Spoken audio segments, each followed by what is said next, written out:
നമസ്കാരം. നമുക്കിന്ന് അതിഥിയായി ലഭിച്ചിരിക്കുന്നത് സിനിമാ രംഗത്തും സോഷ്യൽ മീഡിയ രംഗത്തും വളരെയധികം ശ്രദ്ധ നേടിക്കൊണ്ടിരിക്കുന്ന നമ്മുടെ ഇബ്രാഹിം പൈങ്കണ്ണൂരിനെയാണ്. നമുക്ക് അദ്ദേഹത്തെ സ്വാഗതം ചെയ്യാം. നമസ്കാരം സർ. നമസ്കാരം. സർ ഇബ്രാഹിം, താങ്കൾ എങ്ങനെയാണ് ഈ സിനിമാ രംഗത്തും സോഷ്യൽ മീഡിയ രംഗത്തും അതേപോലെ ഇപ്പോൾ ഇൻസ്റ്റാഗ്രാമിലൊക്കെ ഇത്രയേറെ പ്രചാരം നേടി ആളുകളൊക്കെ ശ്രദ്ധിക്കപ്പെടാൻ കാരണം? എങ്ങനെയെന്ന് ചോദിച്ചാല് ഞമ്മളൊരു ഷൂട്ടിങ് കാണാൻ പോയതാ. അത് എവിടെ? അത് വീരപുത്ര പറഞ്ഞൊരു സിനിമ.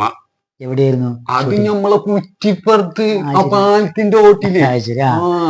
എന്നിട്ട് അങ്ങനെയാണ് ഞാൻ ഈ സിനിമ വീരപുത്ര എന്ന് പറഞ്ഞ സിനിമയില് അഭിനയിച്ചു. അത് നല്ല റോളായിരുന്നു. അങ്ങനെ ഓരോ കുമാരി അങ്ങനെ ഇങ്ങനെയൊക്കെ ആയിട്ട് കുറെ പടത്തിൽ അഭിനയിച്ചിട്ടുണ്ട്. കുമാരി, ഗോഡ് ഫോർ സെയിൽ, പിന്നെ ഉലകം ചുറ്റും ബാൽബൻ, അതിലൊക്കെ ഉണ്ട്. തമിഴിലുണ്ട് സൂര്യയുടെ കൂടെ. ഏതാണ് അത്? കങ്കുവ. വളരെ ശ്രദ്ധിക്കപ്പെട്ട സിനിമ സൂര്യയുടെ കൂടെ ഉണ്ട്. അയ്യോ, അത് ശരി. അപ്പൊ ചില്ലറക്കാരനല്ല താങ്കൾ? ജയസൂര്യയുടെ കൂടെ കത്തനാര് അതിലും അഭിനയിച്ചിട്ടുണ്ട്. പിന്നെ ഇൻസ്റ്റാഗ്രാം. നമ്മൾ അടുത്ത കാലത്തെ ഒരു ഇൻസ്റ്റാഗ്രാമില് താങ്കളുടെ ഒരു പാട്ട് വൈറലായിരുന്നു. ആ ഒരു പാട്ട് നമ്മുടെ പ്രേക്ഷകർക്ക് വേണ്ടി ഒന്ന് പാടാമോ? ഒന്ന് കേൾക്കട്ടെ, ഞങ്ങൾക്ക് വളരെ സന്തോഷം. വടക്കേ കൂളം പീല് എവിടുന്നോ വന്ന ഒരു പന്നി എന്റെ ചെമ്പ് ആക്കെ കുത്തി മാന്തി വിത്തകത്തെന്ന് പോ. ആദ്യകാലത്ത് താങ്കളെ ഈ ഷോർട്ട് ഫിലിമിലൊക്കെ അഭിനയിച്ചു എന്ന് പറയുന്നുണ്ടല്ലോ, എങ്ങനെയാണ് അതിനെ പറ്റി ഒന്ന് പറയാമോ? ഷോർട്ട് ഫിലിം ശ്രദ്ധിക്കപ്പെട്ട ശ്രദ്ധേയമായ ചില ഫിലിം ഉണ്ടാവല്ലോ, അത് ഒന്ന് പറയാമോ? അങ്ങനെയൊന്നും നമ്മൾ നോക്കാറില്ല. ശ്രദ്ധിച്ചിട്ടില്ലെന്ന് ആരും നോക്കാനാ? അഭിനയിക്കും. ശരി, അഭിനയിക്കും, അത്ര തന്നെ ഉള്ളു. അഭിനയിച്ചാ പോരാ. അയിമ്പണ നൂറിന നമ്മൾ ആര് നോക്കണ, ആര് ശ്രദ്ധിക്കണ, നമ്മൾ നോക്കണ. ജീവിതമൊക്കെ ഇങ്ങനെ ഹാപ്പി ആയിട്ട് പോകുന്നു. പിന്നെ നമുക്ക് പറയത്തക്ക ഒരു ഓർമ്മിക്കാൻ പറ്റിയ ഏതെങ്കിലും നിമിഷങ്ങൾ എന്തെങ്കിലും താങ്കളുടെ ജീവിതത്തിലൂടെ കടന്നു പോയിട്ടുണ്ടോ?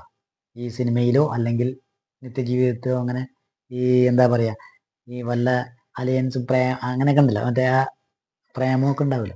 നിങ്ങള് പ്രായം കുറഞ്ഞ ആളല്ലേ? പ്രേമോ? ഞാനോ? ആൾക്ക് സുഖല്ലേ? ഞാൻ പ്രേമിക്ക. എന്നെ അല്ല, എന്നാലും നിങ്ങളെ കണ്ടാലൊരു അങ്ങനല്ല, അതൊന്നും പറയാൻ പറ്റില്ല. ഇതിന് കണ്ടു പ്രേമിച്ചിരിക്കുന്ന ഒരാള്. അതെ, വേണ്ട ഇതൊക്കെ ഉണ്ടല്ലേ പെണ്ണുങ്ങളെ. ശരി. അപ്പൊ നിങ്ങൾ കല്യാണം കഴിച്ച ആളാണല്ലേ? ശരി, നമ്മൾ കല്യാണം കഴിച്ചതാ. പക്ഷെ കണ്ടാലേ അറിയില്ലട്ടോ. രഹസ്യം വേറെ. കുട്ടികൾ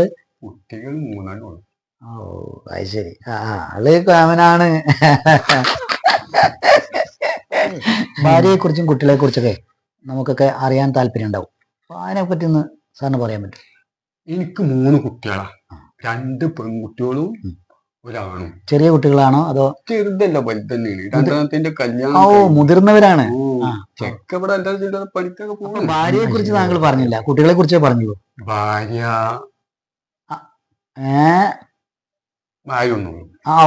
സമാധാനം. അവരെന്ത് ചെയ്യുന്നു ഇപ്പൊ?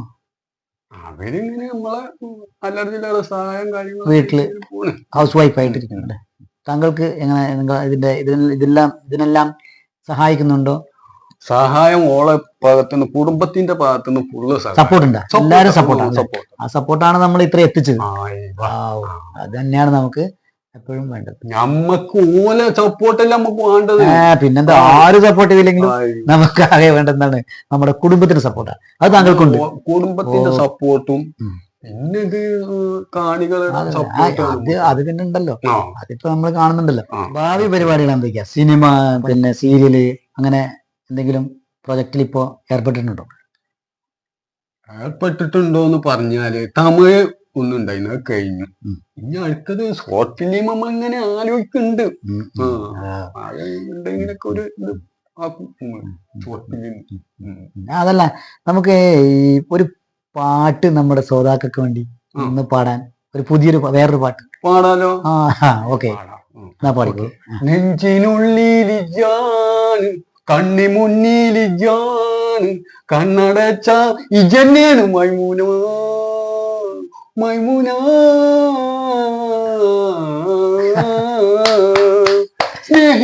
സ്നേഹിച്ച് പൂതി തീർന്നതിന്റെ മുമ്പേജ് എന്നെ പല ഒറ്റക്കാക്കി പോയില്ലേ.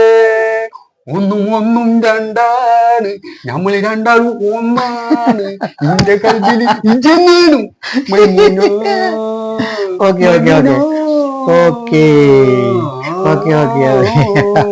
സമയം നമുക്ക് വേണ്ടി ചെലവഴിച്ചതിനും ഞങ്ങളെ സന്തോഷിപ്പിച്ചതിനും താങ്കളോട് ഞങ്ങൾക്ക് അതിയായ നന്ദിയും കടപ്പാടുമുണ്ട്.